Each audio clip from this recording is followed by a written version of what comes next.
Assalamualaikum warahmatullahi wabarakatuh. Waalaikumsalam warahmatullahi wabarakatuh. Selamat pagi. Pagi. Hari ini kita belajar fisika, tetap fisika tapi tempatnya berbeda.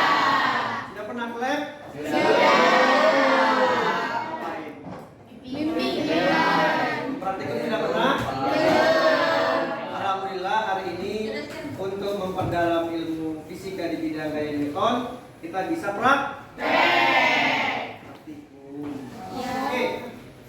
Kemarin kita belajar dinamika gerak partikel, ada beberapa gaya. Ada masih ingat? Ada 5 itu.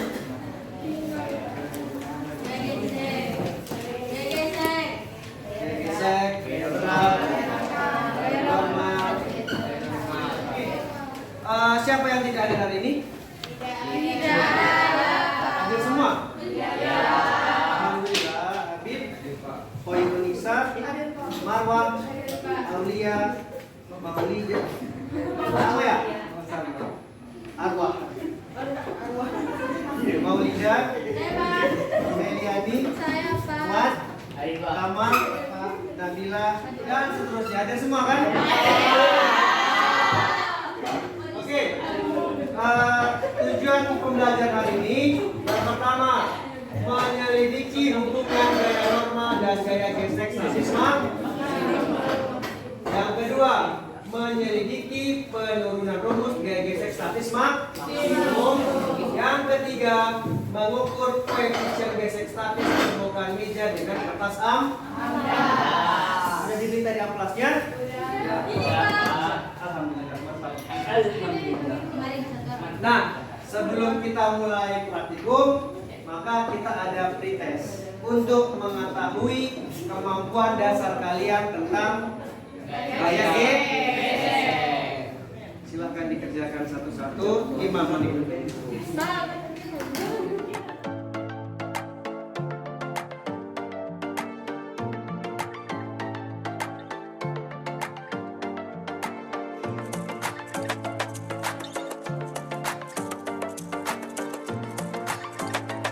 Sekarang adalah pembagian kelompok. Nanti kelompok 1, 2, 3, 4, 5, 6, 7, 8.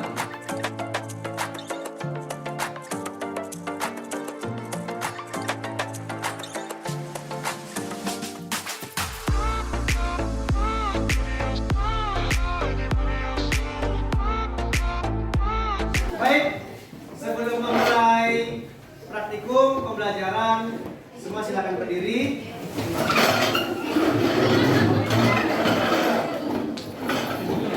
Bapak punya sedikit hadiah buat kalian. Nama gamesnya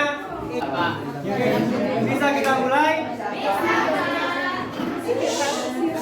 Dan 3, 2, 1 kita mulai. Kata Einstein angkat tangan kanan.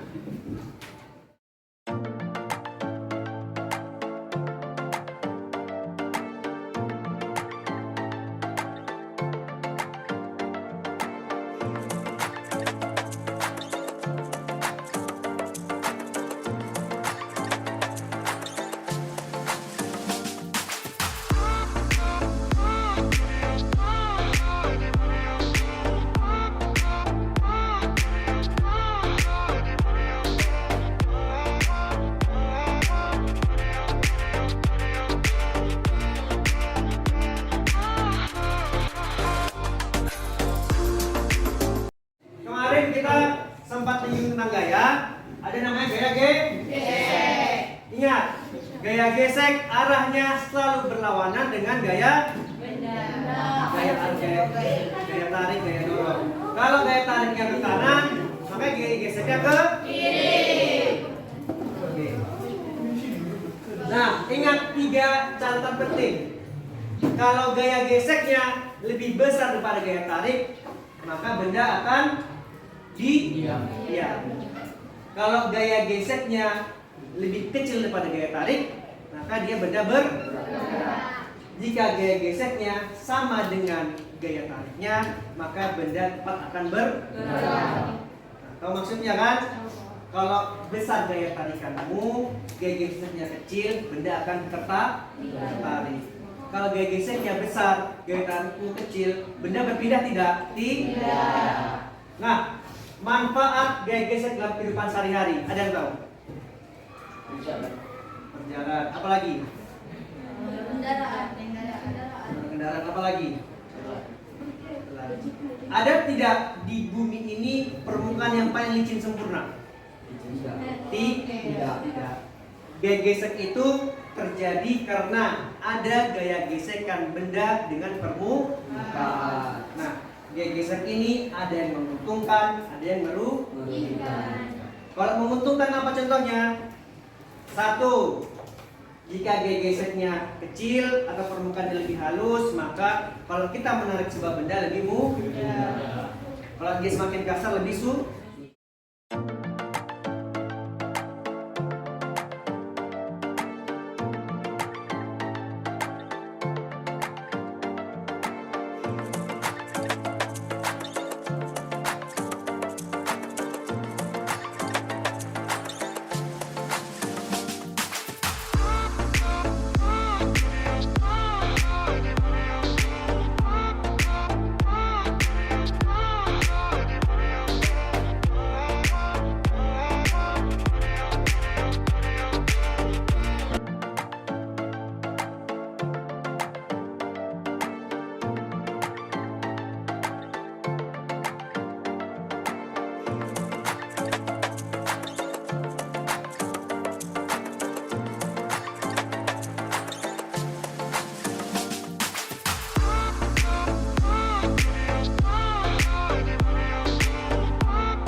Assalamualaikum warahmatullahi wabarakatuh. Waalaikumsalam warahmatullahi wabarakatuh. Kami akan menyampaikan hasil diskusi kami tentang gaya statis dari kelompok 1. Sebelumnya perkenalkan, nama saya Ahmad Dahlan. Saya Marisa. Saya Ampun. Saya Koko. Di sini kami akan menyampaikan hasil diskusi kami, yaitu tentang gaya gesek statis. Ada 5 beban yang kami ukur. Yang pertama, bebannya 1,3 Newton. Benda kedua, gaya geseknya 3 Newton. Benda ketiga, gaya geseknya 1 Newton. Benda keempat, gaya geseknya 1,6 Newton. Benda kelima, gaya geseknya 1,6 Newton. Selanjutnya, koefisien gesek statis dari benda pertama yaitu 0,6 Newton. Gaya gesek yang kedua, koefisien gaya gesek statis yang kedua yaitu 1,587 Newton. Benda ketiga 1,07 Newton. Benda keempat 0,69 Newton. Benda kelima 0,65 Newton. Dari hasil di atas, koefisien gesek statisnya menghasilkan nilai rata-rata yaitu 0,9194 Newton. Gaya gesek statis maksimum berbanding lurus dengan besar gaya normal.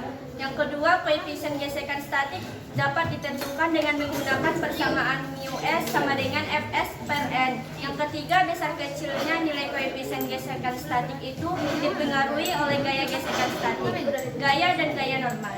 Sekian dari kami, terima kasih. Wassalamualaikum warahmatullahi wabarakatuh. Demikianlah pembelajaran hari ini. Ada 3 hal yang dapat disimpulkan. Yang pertama, gaya gesek statis maksimum berbanding lurus dengan besar gaya normal. Artinya apa? Semakin berat sebuah beban, maka gaya geseknya semakin kuat. Ya, semakin kuat, semakin besar bisa. Yang kedua, koefisien gesek statis dapat ditentukan dengan menggunakan persamaan μs sama dengan Fs dibagi N. Karena dasar rumusnya adalah Fs sama dengan μs dikali N, tinggal dikali silang. Yang ketiga, besar kecilnya nilai koefisien gesek itu berpengaruh dipengaruhi oleh yang pertama besar gaya normal, besar gaya gesek, dan alas permukaan.